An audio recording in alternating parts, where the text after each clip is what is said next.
This is a stochastic processes, module 9, branching processes. In the lecture 1, we have discussed the definition and the examples of branching processes. Important discrete type branching process, Galton-Watson process, is discussed in detail. We found mean and variance of Galton-Watson process. Then we find the probability of extinction for the Galton-Watson branching process. This is lecture 2. In this lecture, we are going to discuss Markov branching process. This is a very important branching process of a continuous type. In this, we are going to start with the probability generating function. Then we are finding the probability of extinction, and we discuss the limit theorem. Finally, we are going to discuss some other important branching processes at the end.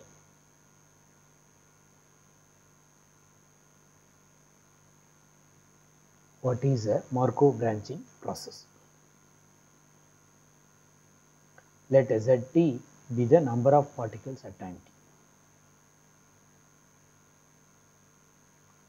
The sequence Z of t, the collection of random variables Z of t for t greater than or equal to 0, form a Markov branching process with the following assumptions.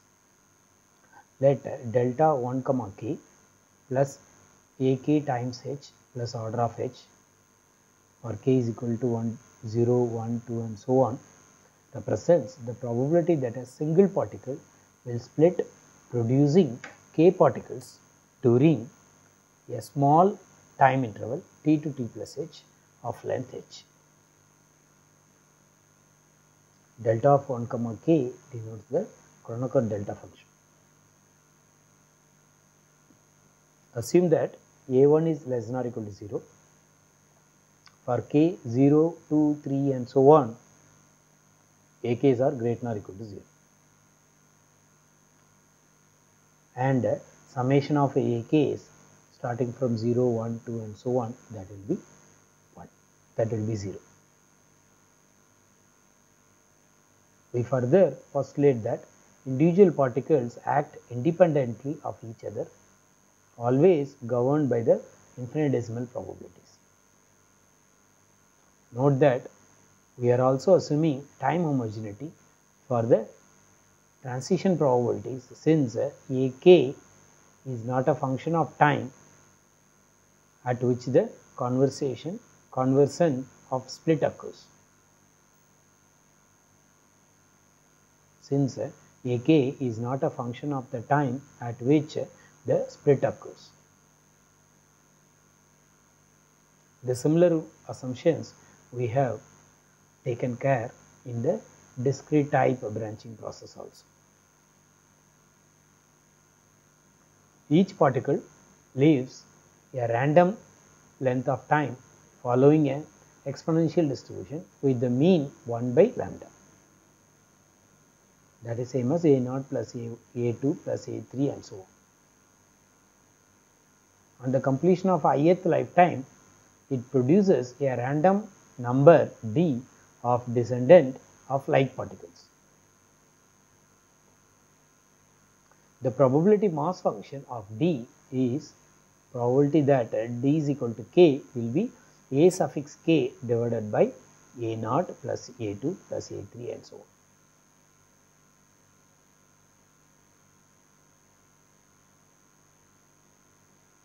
The lifetime and the progeny distribution of separate individuals are independent and identically distributed.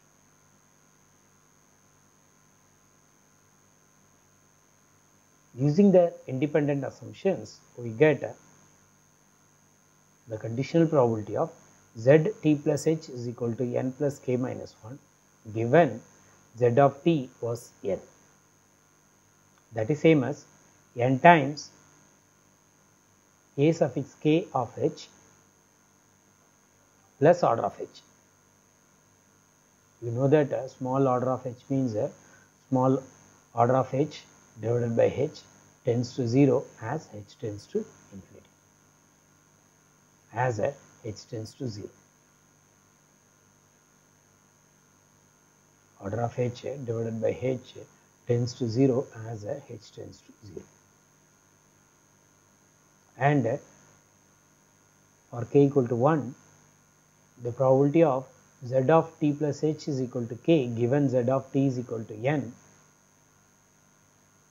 Probability of z of t plus h is equal to n given z of t is equal to n, that will be 1 plus n times a1h plus order of h.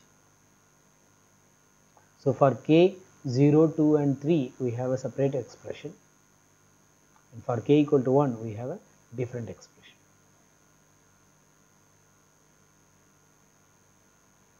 Now using the conditional probability, we are going to define the probability generating function. Now let pi comma j of t is nothing but the conditional probability of a probability of z t plus s is equal to j given z of s was I. Using this, we define the probability generating function, that is nothing but psi of t comma s with the two variables summation over j pij of t s power j. So this will be the probability generating function for pij of t, where pij of t is the transition probabilities. Now we are going to discuss the probability generating function of z of t in the theorem 4. Already first 3 theorems are discussed for the discrete type branching process. So here we are going to discuss the 4th theorem. The probability generating function for pij of t, that is psi of t comma s, satisfies psi of t plus v of comma s, that is same as psi of t comma psi of v comma s. This is a continuous time analog of theorem 1 in the case of discrete time branching processes. We will discuss the proof. Since individual particles act independently, we have the fundamental relation, the probability generating function for pij of t, that is nothing but summation over j, instead of the transition probability I to j, it is a transition probability of 1 to j of t s power j the whole power I. That is same as the probability generating function power I. The reason is the formula means that the population z of t comma I involving in time t from I initial parents is the same probabilistically as the combined sum of I population each with one initial parents. Therefore, the left hand side is the probability generating function for pij of t, that is same as making summation over j the probability transition probability of p1 comma j of t s power j the power I. That is nothing but the probability generating function for pij power I. Also, this formula characterizes and distinguishes branching processes from other continuous time Markov chains. By the time homogeneity, the Chapman-Kolmogorov equations take the form, the one-step transition probability of Pi comma j t plus v can be written in the form of summation k Pi to k of t, then P k to j of v. Because it satisfies the time homogeneity, one can write the Chapman-Kolmogorov equations. Because this is a Markov branching process. Now, the probability generating function of the time t plus v, the whole power I, that is same as the summation j Pij of t plus v power j. So, using Chapman-Kolmogorov equation, you can write the Pij of t plus v is a summation over k Pi k of t Pkj of v. That is same as summation over k Pik of t summation over j Pkj of v s power j. We know that this is nothing but the probability generating function for Pkj of v, that is same as the probability generating function of v comma s power k. And this will be written as the probability generating function of psi of t comma psi of v comma s the whole power I. When you substitute I is equal to 1, we get the result. Because psi of t plus v comma s is same as psi of t comma psi of v comma s.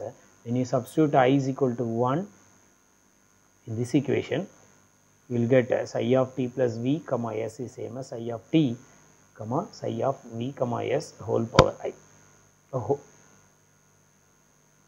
When I is equal to 1, you will get psi of t plus v comma s is same as psi of t comma psi of v comma s. Now, we will move into the theorem 5, which discuss the differential equation corresponding to the probability generating function for Pij of t. Let u of s is equal to summation ak s power k summation over k. Then the probability generating function for Pij of t satisfies partial derivative of psi of t comma s with respect to t is equal to partial derivative of psi of t comma s with respect to s multiplied us, and partial derivative of psi of t comma s with respect to t is same as u of psi of t comma s, with the initial condition psi of 0 comma s is same as a summation over j Pij of 0 s power j, but that is nothing but s. So, the theorem 5 gives the partial differential equation and the ordinary differential equation satisfied by the probability generating function of Pij of t.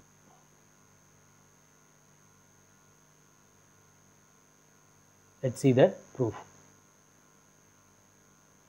We start with psi of h of s, psi of h comma s, that is nothing but the summation over j p of I comma j of s, p of I comma j of h s power j.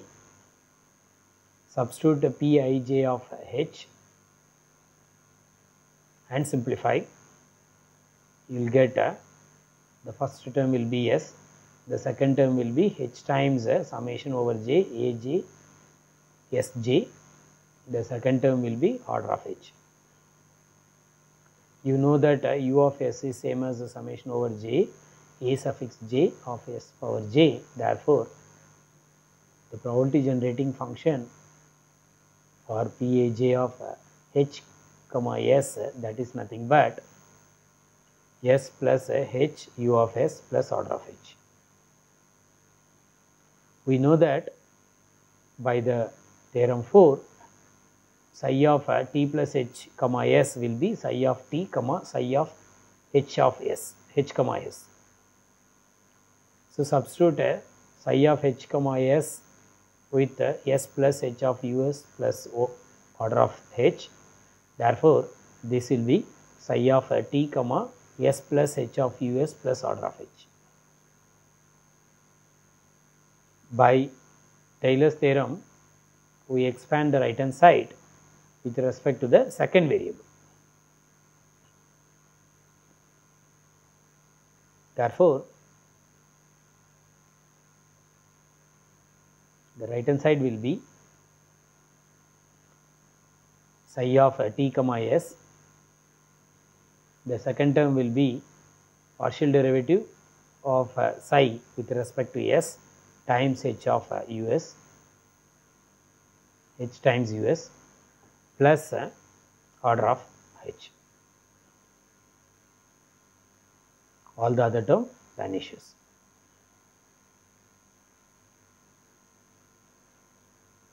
Throughout divide by h and take psi of t comma s in the left side.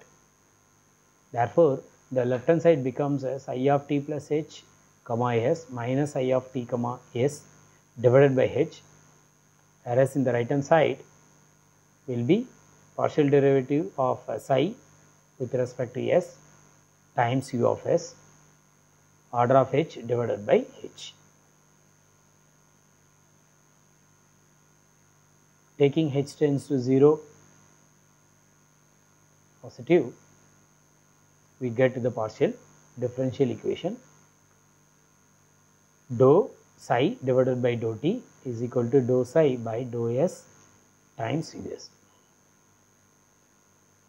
This is a partial differential equation for the function of two variables psi t comma s with the initial condition psi of 0 comma s is s.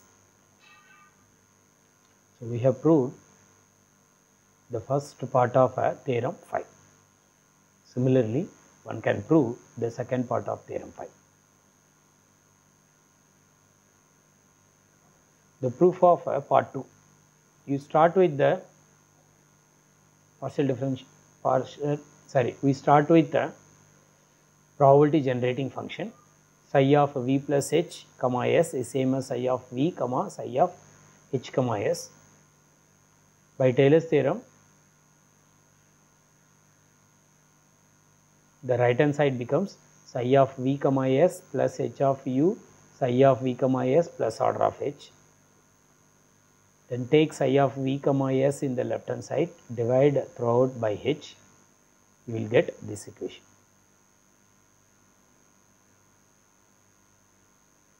Now, limit h tends to 0 plus and then substitute v is equal to t in this equation. Limit h tends to 0 plus and substitute v is equal to h, v is equal to t, we get a partial derivative of psi with respect to t is equal to u of psi of t comma s. This is the ordinary differential equation with the initial condition psi of 0 comma s equal to s. So, in the theorem 5, we conclude the probability generating function satisfies the partial differential equation and the initial and ordinary differential equation with the initial condition psi of 0 comma s equal to s.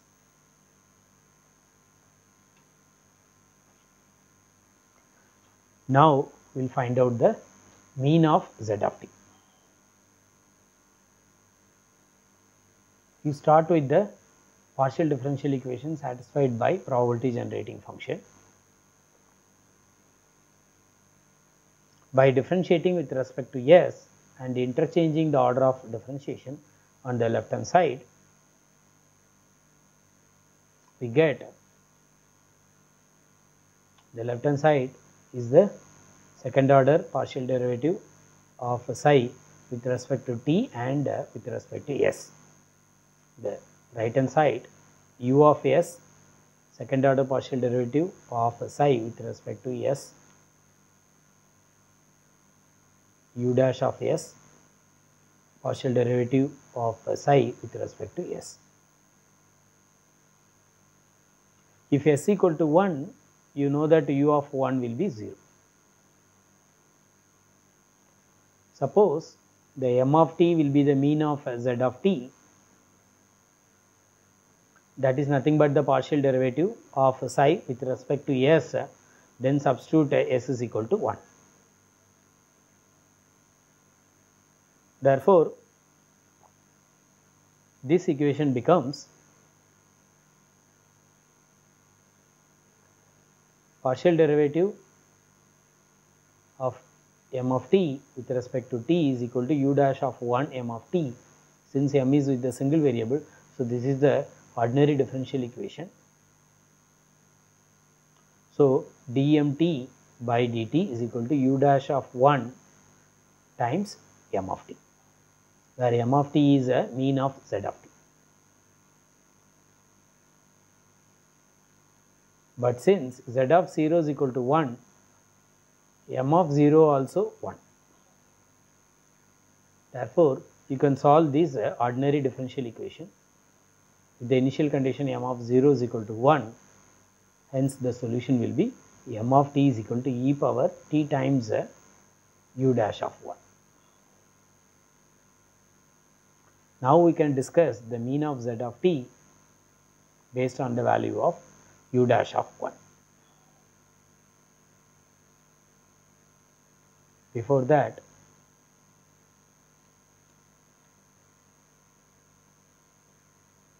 we discussed the probability of extension, that is defined by q, that is nothing but limit t tends to infinity probability of 1, 0 of t.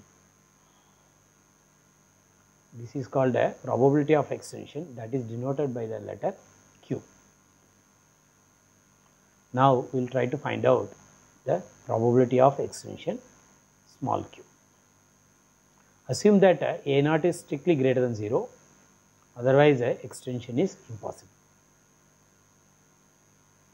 It is enough to consider the case where the process starts with a single individual at time 0. It means z of 0 is equal to 1. With s equal to 0, you will get a p I of 0 of t, that is nothing but a p 1 0 of t power I in the probability generating function of Pij of t. Now, we will prove that Pi0 of t is a non-decreasing in t. You start with Pi0 of t plus v, that is nothing but psi of t plus v, 0 of power I, that is same as psi of t, psi of v, 0 power I.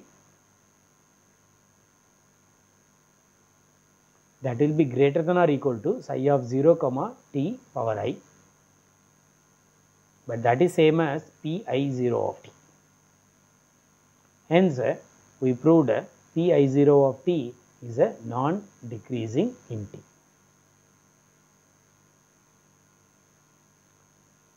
Let t be the fixed positive number.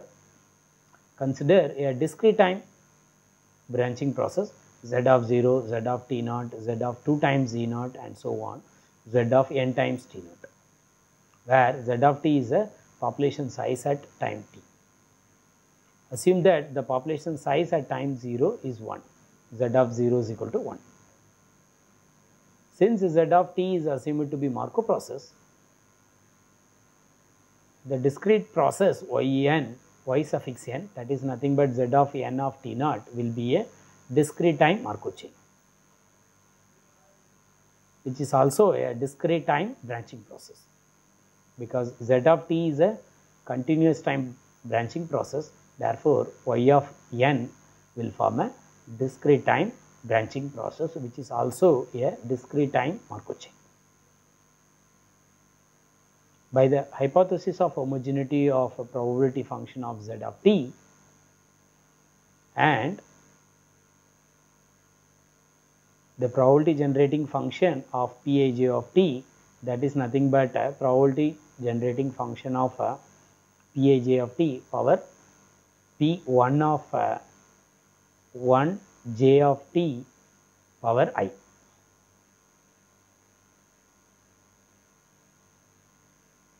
This we have proved it in the earlier. We have proved it in earlier. Therefore, using these two, we are finding summation over k, the conditional probability of yn plus 1 is equal to k given yn is equal to I multiplied by s power k. That is nothing but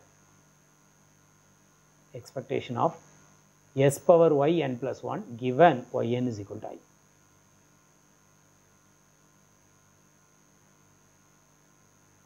That is same as, because yn is nothing but z of n times t naught, therefore yn plus 1 is nothing but z of n plus 1 times t naught.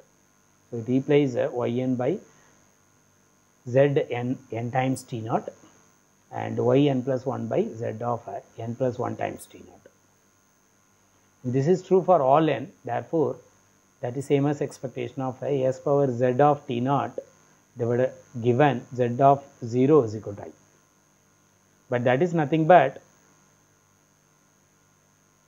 psi of t naught comma s power I.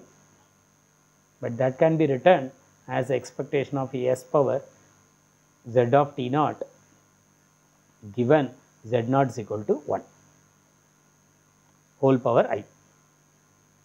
That is same as expectation of s power y1 given y naught is equal to 1 the whole power I.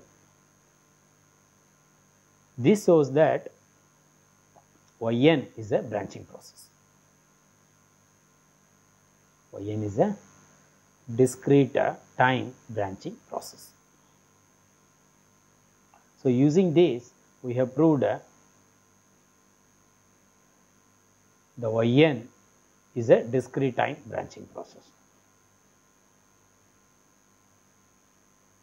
The probability generating function for the number of offspring of a single individual in this process is psi of t naught comma s.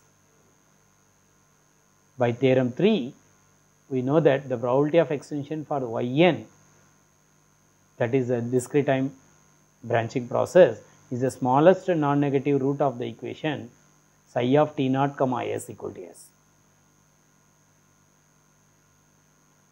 So, by using the theorem 3, we conclude the probability of extension for the yn process is the smallest non-negative root of the equation psi of z naught comma s equal to s. But we know that probability of yn is equal to 0 for some n, that is same as limit n tends to infinity of probability of yn is equal to 0, that is same as limit n tends to infinity of probability of z n times z naught is equal to 0, but that is same as limit t tends to infinity of probability zt is equal to 0. By definition, this is nothing but small q, that is the probability of extension. Hence, the probability of extension q of a continuous time branching process z of t is the smallest non-negative root of the equation psi of t naught comma s is equal to s. Here we have concluded by theorem 3 the probability of extension for the discrete time branching process yn is the smallest non-negative root of the equation psi of t naught comma s equal to s. Because of this, we conclude the probability of extension of the continuous time branching process z of t is the smallest non-negative root of the equation psi of t naught comma s equal to s, where t naught is any positive number.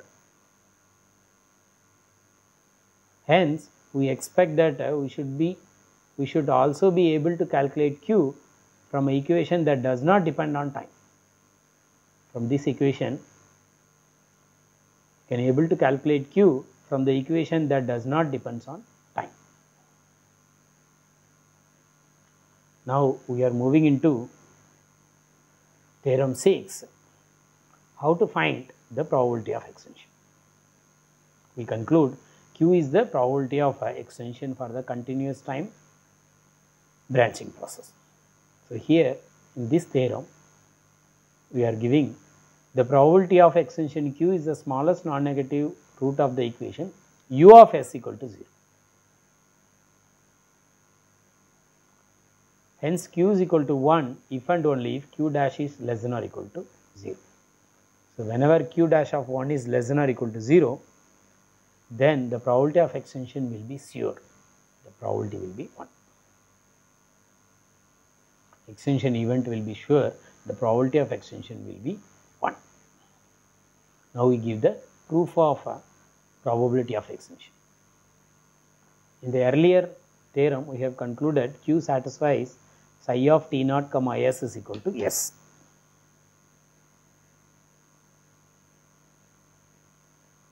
For any t naught greater than 0, we have this relation we have in the theorem 4. The theorem 4 discussed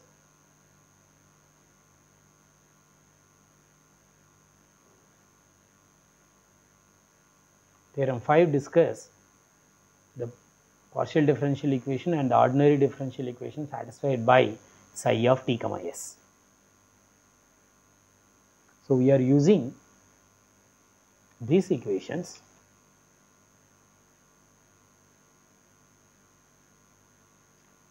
to find the probability of extension.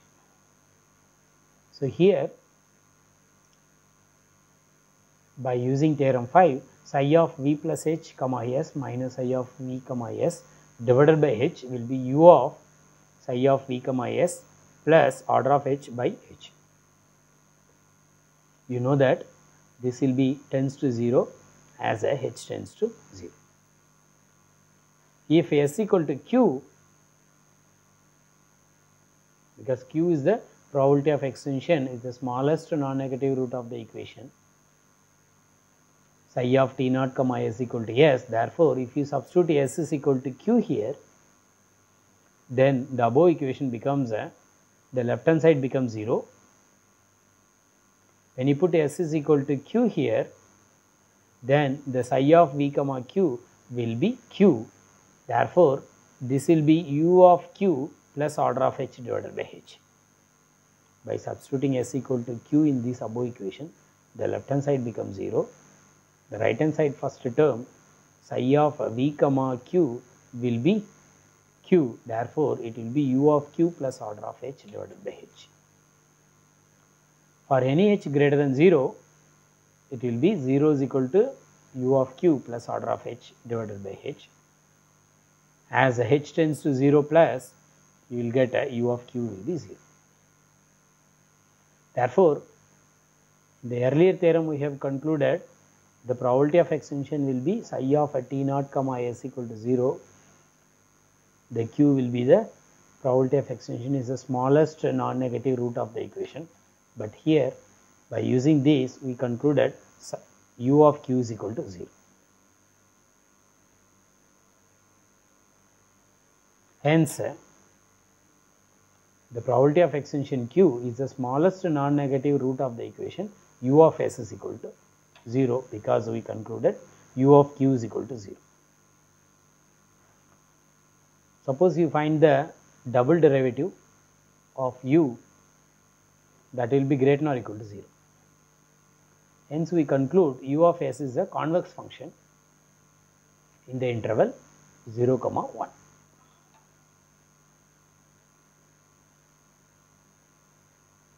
As u of 1 equal to 0 and u of 0 is equal to a naught, which is greater than 0, us may have at most 1 0 in the interval 0, 1. The way we defined u of s, u of s is summation ak s power k.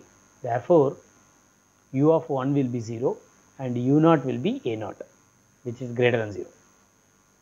With that assumption only, the probability of extension is possible. According to whether u double dash is less than or equal to 0 or greater than 0, we have the case q is equal to 0 or q is less than 1 respectively. That means when u dash is less than or equal to u dash of 1 is less than or equal to 0, the probability of extension will be 1.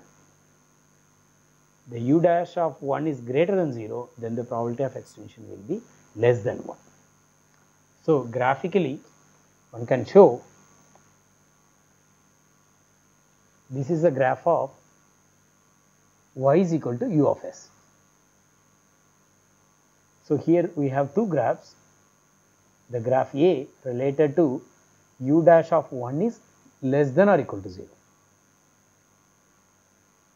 Since u of s is a convex function in the interval 0 to 1 and u naught is a naught,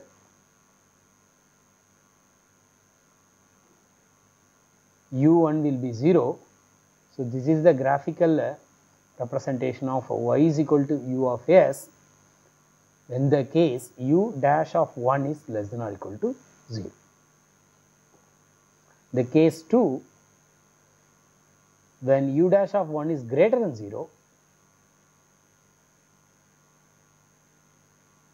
the y is equal to u of s will cut the x axis at some point which is less than 1, because u naught is a naught, u1 is equal to 0 and u of s is a convex function.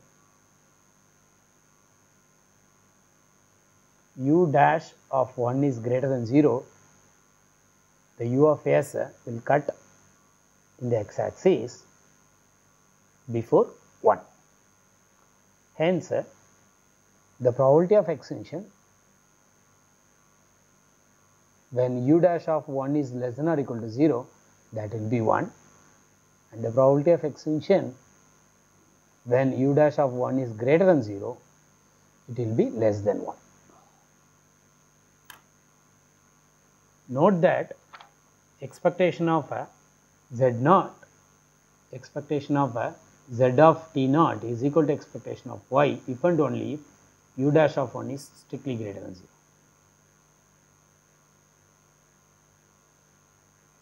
So, whenever u dash of 1 is strictly greater than 0, the probability of extension is less than 1. This means that for a discrete time branching process z of n times t naught, extension occurs with the probability less than 1, and therefore, the same is true for the process z of t. The probability of extension q is in the case necessarily the smallest 0 of u of s in 0 to 1.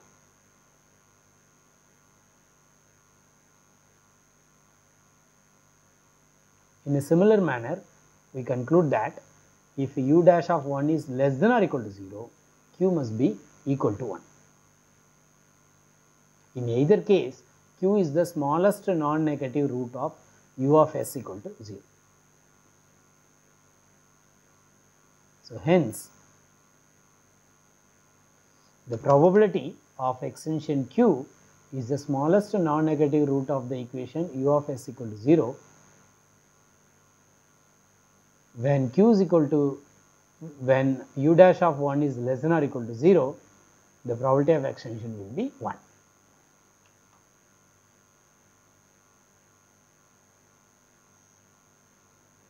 Now, we will consider the limit theorem.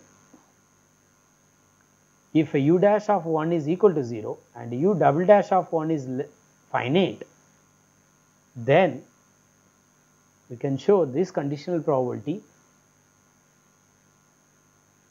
will be approximately 2 divided by t times u double dash of t as a t tends to infinity. And also we can conclude the limit t tends to infinity probability of this event is e power minus lambda, where lambda is strictly greater than 0.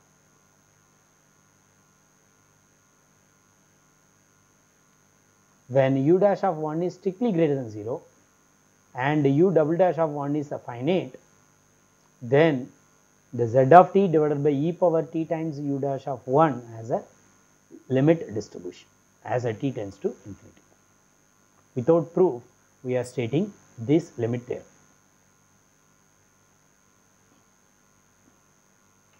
Till now we have discussed two important branching processes. The first one is Galton-Watson discrete time branching process. The second one is a Markov branching process, which is a continuous type branching process. Now we are going to discuss some more or some other important branching processes. The first one is Bellman-Harris processes. Consider a classical branching processes in which the progeny are born at the moment of parent's death. Let Zd be the number of particles alive at time t. The distribution of a particle lifetime tau is an arbitrary non-negative random variable. The resulting process is called the age dependent or Bellman-Harris process. So, in the Markov branching process, the random variable tau, which is a exponential distribution, but here it is a arbitrary non-negative random variable. Then the resulting process is a age dependent or Bellman-Harris process. So, when tau becomes exponential distribution, then age dependent Bellman-Harris process becomes Markov branching process. Assume that all particles reproduce and die independently of each other. The similar assumption we have taken care in the discrete type as well as continuous type branching processes. This model generalizes the birth-death process in two respects. The first, the lifespan of individual particles need not have the exponential distribution, and second, more than one particle can born. Because of these two aspects, this model generalizes the birth-death process. The process Z of t is not a Markov process, and its analysis is usually done by using renewal theory. We have discussed renewal processes in module 8. Now we discuss the Bellman-Harris processes with a disaster.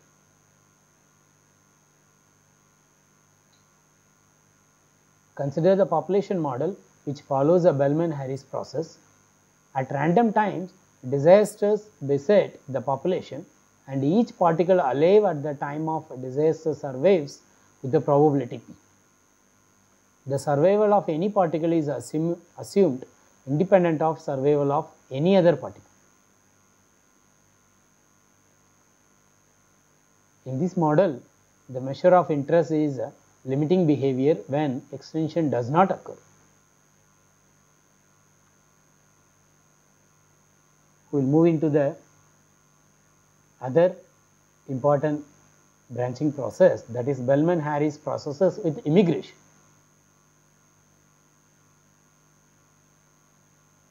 In addition to the Bellman-Harris process, we allow a sudden appearance into the system of newly born particles called immigrants.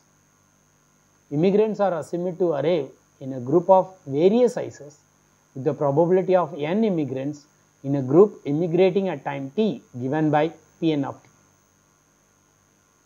Once these particles arrive, they reproduce and die according to the Bellman-Harris process.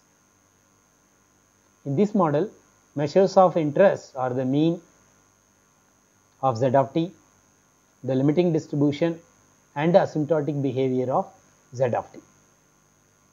This process is widely used to describe growth and decay of biological populations.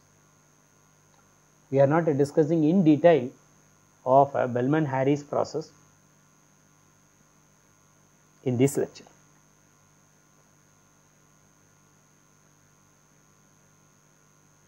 In this module, we have discussed in detail two important branching processes, Galton-Watson process and Markov branching process. We have briefed Bellman-Harris process with disaster and with immigration. In the first two branching processes, we have discussed the mean and variance of Z of t. limiting distribution, probability of extension in both branching processes. Here are the references for this module 9 branching processes.